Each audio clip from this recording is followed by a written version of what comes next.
Assalamu alaikum wa rahmatullahi wa barakatuh, c'est votre frère Hussein de l'association Nouvelle Optique. Nouvelle petite vidéo pour développer nos réponses aux questions qui nous ont été posées par le passé et même quotidiennement concernant le fait que des personnes souhaiteraient visiter les pays où leur projet a été réalisé ou venir en mission humanitaire et étant sur place avoir les coordonnées de nos équipes. Les questions qui sont posées sont souvent sous la forme de « est-ce que je peux être présent le jour du premier coup de pelle ou le moment des travaux lorsque les travaux de mon projet sont en cours ou le jour de l'inauguration? Est-ce que je pourrais avoir les coordonnées du village où le projet a été réalisé? Je suis sur place, est-ce que vous pouvez me donner le point GPS pour que je puisse m'y rendre? Est-ce que je peux venir en mission humanitaire avec vous pour avoir une expérience? Et est-ce que je pourrais, maintenant que je suis sur place, donc on reçoit des messages de personnes qui sont sur place au Cambodge ou à Madagascar et qui nous demandent est-ce que je pourrais avoir les coordonnées de vos partenaires ou de vos équipes pour qu'on puisse visiter le projet. Donc je tâcherai de répondre un peu plus dans les détails au niveau de ces questions-là, mais il y a déjà des bases à poser par rapport à ces questions qui sont posées. Est-ce que ces démarches de vouloir visiter le projet sont d'ordre symbolique ou basées sur un manque de confiance?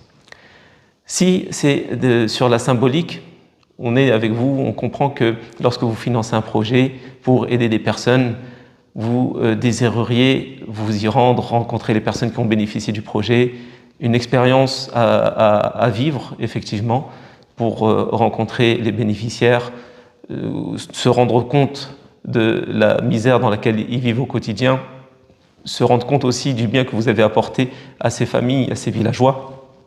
Donc c'est vrai que dans la symbolique, c'est quelque chose de fort et sentimentalement, c'est quelque chose qui peut aider l'être humain à se poser des questions, à faire une introspection et méditer sur sa situation. Il est vrai que le voyage enrichit et que c'est quelque chose d'important dans la vie d'un être humain de voyager, et c'est une chose qui permet d'acquérir des expériences et des connaissances. Or, ce n'est pas que de la symbolique, il y a aussi le côté administratif, c'est-à-dire qu'aujourd'hui les associations envoient beaucoup de fonds vers les pays d'intervention, et de ce fait nous sommes assujettis à beaucoup de contrôles. Et ces contrôles-là, car que cela soit les pays bénéficiaires ou, entre autres, les pays où la base de l'association y est, comme en France ou en Belgique, donc les États travaillent pour la sécurité du territoire et font en sorte à ce que tous les fonds qui sont envoyés sont issus de dons propres. Quand je dis de dons propres, de donateurs, par exemple français, ce n'est pas des financements de l'étranger, pour financer des choses dans les pays d'intervention, des actions qui ne sont pas dans le cadre de l'humanitaire. Et on fait le parallèle avec ce qui est du financement du terrorisme, mais aussi du blanchiment d'argent. Donc l'humanitaire, c'est quelque chose de très sensible car malheureusement des personnes ont déjà utilisé par le passé ces fonds à mauvais escient. Et c'est pour cela que nous sommes assujettis à des contrôles stricts. On nous demande la traçabilité des fonds, d'où ils viennent, vers où ils vont et qui voyagent. Et nous devons communiquer sur les membres de l'association, etc. C'est pour cela que la symbolique de fait de voyager, c'est vrai que c'est enrichissant pour une personne, mais c'est dans le cadre où vous y rendrez dans ce pays-là de manière personnelle. Mais dans le cadre d'une association, c'est autre chose. C'est-à-dire que cela engage la personne, ça engage l'association au niveau de ses responsabilités et ça engage la personne à devoir accepter les conséquences d'un voyage avec une association humanitaire. Nous avions déjà eu l'expérience avec un donateur qui est venu avec nous et qui, par la suite, a eu un contrôle au niveau de son commerce pas pour son commerce en soi, mais du fait qu'il était présent dans les vidéos de l'association, sont venus le questionner pour savoir pourquoi, qu'est-ce qui l'a motivé à se rendre dans le pays d'intervention avec cette association, etc. Donc un contrôle lambda, mais voilà qui aujourd'hui peut être peut-être mal pris par les personnes qui nous accompagneraient. Donc c'est pour cela que l'association Nouvelle Optique, pour le cadre de la symbolique, a décrété qu'il est mieux que cela soit que les membres de l'association qui s'y rendent sur place. Surtout qu'au niveau de la symbolique, toujours, le premier moteur de ces actions humanitaires, c'est le fait de satisfaire Allah subhanahu wa ta'ala, bien sûr, et ensuite d'être utile aux autres. Des fois, des personnes vont financer un projet d'ordre de 280 € par exemple pour un puits au Cambodge et vont désirer se rendre au Cambodge pour visiter ce projet par exemple. Et le coût du voyage vaut peut-être 5 fois le prix du projet. C'est-à-dire qu'avec cet argent-là, on pourrait aider d'autres familles. Si vraiment le moteur et la motivation était d'aider des personnes, donc le cœur de l'humanitaire, c'est d'aider des humains, des êtres humains, donc on se retrouve là à se poser la question, cet argent qui est à consacrer à ce voyage-là, est-ce qu'il n'est pas mieux de faire d'autres projets avec? D'ailleurs, même l'association, aujourd'hui, les membres de l'association Nouvelle Optique ne se rendent pas dans les pays d'intervention pour tous les projets, car ça ferait en sorte à ce qu'on devrait répéter ces voyages-là des dizaines de fois. Et on économise justement des fonds pour qu'on puisse faire d'autres projets. C'est-à-dire que nous, on se rend dans nos pays d'intervention vraiment pour voir si les process et le cahier des charges est respecté, donner des nouvelles consignes si, par exemple, le reporting en images et les rapports de mission ne sont pas... il y a des points à rectifier. C'est pour cela que les membres de l'association Nouvelle Optique se déplacent vers les équipes des pays partenaires pour, on va dire, entre guillemets, s'assurer que les process sont respectés et que s'il y a des rectifications à faire, on donne les directives, etc. Et ensuite, il y a un autre volet sur le fait de vouloir voyager, c'est peut-être le manque de confiance. Et là, je dirais à ces personnes qui ont un manque de confiance au niveau des associations en général, c'est légitime parce qu'aujourd'hui, il y a tellement de personnes qui sollicitent les gens. Aujourd'hui, ce n'est pas tout le monde qui a les moyens. Même des fois, des personnes mettent leurs économies dans des causes humanitaires et il est normal d'avoir cette petite méfiance. Mais la base dans une relation entre un donateur et une association, c'est la confiance. Et pour l'association Nouvelle Optique, en tout cas, nous tâchons d'être à la hauteur de votre confiance en diffusant sur nos réseaux sociaux, les sites internet, les chaînes YouTube, nos missions humanitaires, les projets réalisés, pour que vous puissiez vous faire une idée sur l'association. Et malgré cela, si votre manque de confiance persiste, donc on invite les personnes, au lieu de nous donner ou nous confier des fonds, des dons, de se rendre eux-mêmes dans un pays quelconque dans le besoin, où des villages sont dans le besoin, et de prospecter eux-mêmes et de faire un projet à leur échelle, solliciter des sociétés qui pourraient forer des puits, etc. et de faire les choses eux-mêmes. C'est pour ça que l'association Nouvelle Optique ou autres organismes, ce sont des services que nous vous rendons. On vous rend ces services-là car ce n'est pas permis à tout le monde de faire ces tâches-là. Et c'est pour cela que nous, on prend les risques, on prend cette responsabilité. On a prospecté sur place, on s'est assuré de l'efficacité des équipes, des partenaires, de leur fiabilité. Et de là, on vous a proposé des projets à réaliser pour aider des personnes dans le besoin. Donc ce n'est pas l'humanitaire, ce n'est pas la vidéo que vous regardez sur YouTube, des personnes qui vont sur place, les sourires, les jeux avec les enfants, les larmes de joie, etc. C'est bien plus que cela. L'humanitaire, c'est de l'administration, c'est des contrôles, c'est beaucoup de choses que vous ne voyez pas, qui sont dans les coulisses. Et il est important que vous sachiez que ce n'est pas une mince affaire. Et c'est pour cela que nous appelons les donateurs à nous faire confiance et faire preuve de patience, car ce n'est pas simple. C'est pour cela qu'on fait attention à être à la hauteur des dons que vous nous confiez. Et si aujourd'hui, pour répondre aux questions, est-ce que je peux visiter les projets, être présent le jour de l'inauguration, voilà, cela s'inscrit aussi dans le cadre de la sécurité. Par exemple, des personnes qui voudraient s'y rendre sur place, imaginez-vous, il y a 50 000 donateurs au niveau de l'association. Si on devait faire partir tous ceux qui nous demanderaient, on deviendrait une association, une agence de voyage.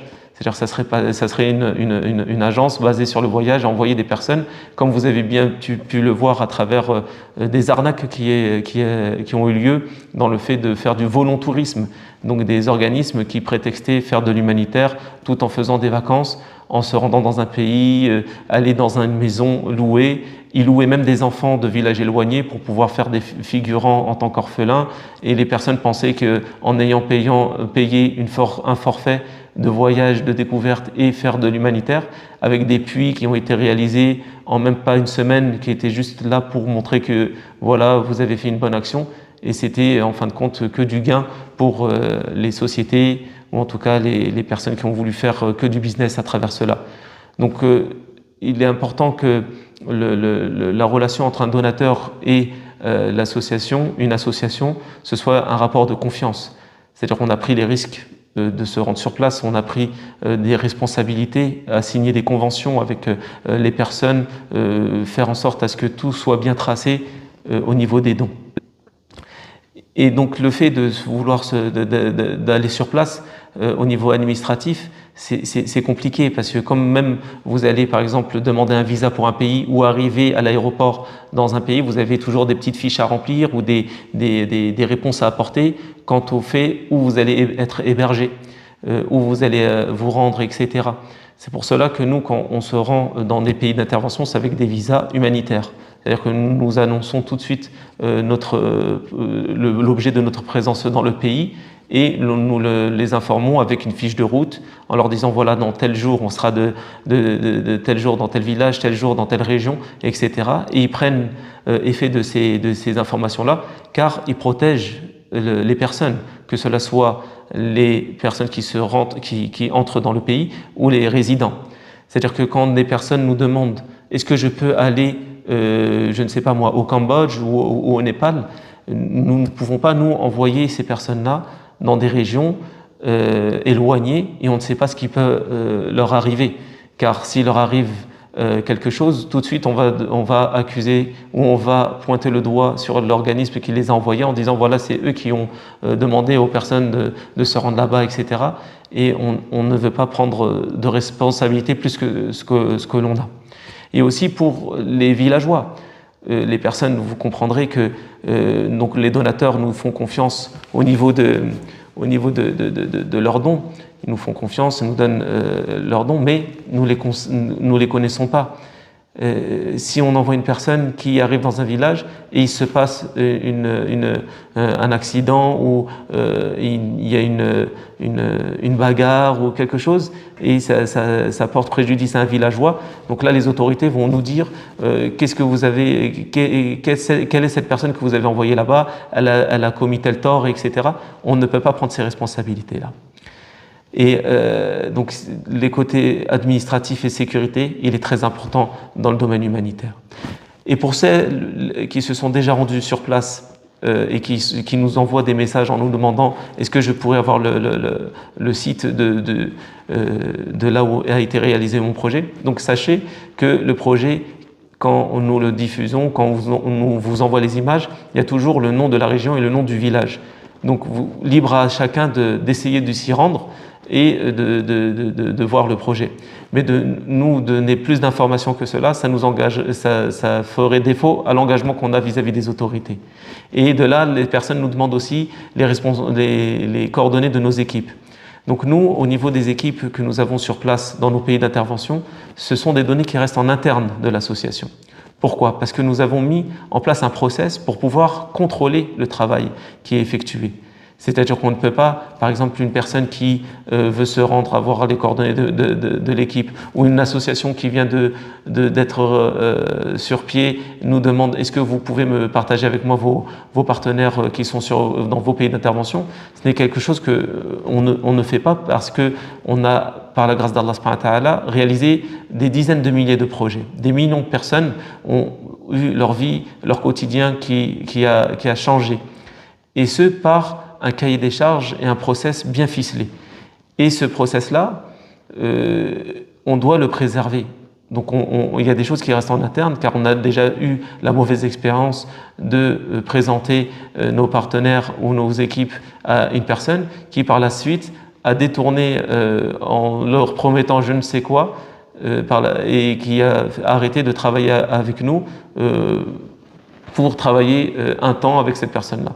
Et d'ailleurs, ça n'a pas fonctionné, parce que quand c'est quelque chose qui est basé sur une mauvaise action, Allah subhanahu wa ta'ala ne met pas de bénédiction là-dedans. Donc c'est pour cela que nous, nos équipes, nos partenaires, nous avions signé des conventions qui stipulent le fait que nous devons être le partenaire exclusif, et les intermédiaires entre nous et eux, ce sont que les responsables de l'association. Hormis cela, que ce soit des donateurs ou d'autres organismes, nous leur avons donné comme condition pour maintenir cette convention-là, ce contrat-là entre nous, le fait qu'ils renvoient des personnes vers nous. Et nous, on s'occupe de la relation. Parce que c'est pour mieux maîtriser les choses. Parce que l'argent, aujourd'hui, vous serez d'accord avec moi, que l'argent pourrait tourner la tête des personnes. Et en ayant des contrats, en ayant une rigueur, ça permettrait, Inch'Allah, d'être beaucoup plus efficace. Parce qu'au final, pour terminer cette vidéo-là, ce qu'on cherche à travers nos activités, c'est d'être efficace pour sauver et changer le quotidien de millions de personnes. Donc, continuons à travailler en confiance entre nous, car vos dons sont importants, ils sauvent la vie de ces gens-là, ils changent le quotidien considérablement. Et on devrait faire fi de ces symboliques, de vouloir voyager sur place, etc. On aura il y a d'autres occasions pour voir le monde, visiter le monde, mais dans le domaine humanitaire, c'est quelque chose de très sérieux, de très compliqué en même temps, et on sait pourquoi on donne des fonds.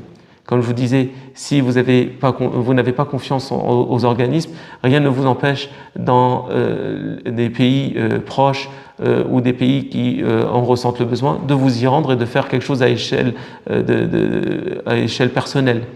Mais maintenant, si ça doit être à une échelle d'organisme, là, il faut qu'il y ait la confiance entre nous, et cette confiance-là, bi'inillah, sera un ingrédient essentiel pour que nos activités continuent, et encore des personnes aient la bonne nouvelle de recevoir des projets, que cela soit des puits, des écoles, des arbres, des colis alimentaires, etc.